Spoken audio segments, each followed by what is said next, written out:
রথযাত্রার পুণ্যতিথিতে খুঁটি পুজো সারল শ্রীভূমি। এবছর তাদের পুজো 52তম বর্ষে পদার্পণ করলো। এবারের পুজোর থিম সামনে আনা হয়েছে। দক্ষিণ ভারতের বিখ্যাত তিরুপতি মন্দিরের অনুকরণে এবারের পুজো মণ্ডপ তৈরি হবে, এমনটাই জানিয়েছেন মূল উদ্যোক্তা সুজিত বসু। বাংলার বাইরের লোকেরা দেশের লোকেরা তারা অপেক্ষা করে শিউনি এবারে কী করছে। আপনি কিছুক্ষণ অপেক্ষা করুন। দক্ষিণের একটা বিখ্যাত মন্দির করছি, এই মন্দির আমি বলবো না, এখন অফিসিয়ালি ঘোষণা যতক্ষণ না হয়। তাই আমি যতক্ষণ বলি না, একটু বাদেই বলবো, কিন্তু মানুষের ভালো লাগে।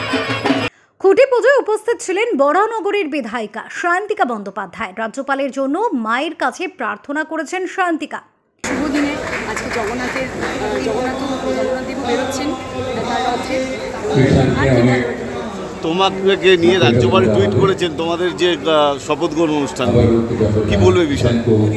বলবো যে উনি আমাদের থেকে অনেক বয়সী, আশীর্বাদ করে মন নিয়ে ভালো করে যেন কাজ করতে পারি এবং মা দুর্গা যেন ওনার পরিবারকে ওনাকে সবাইকে আসে।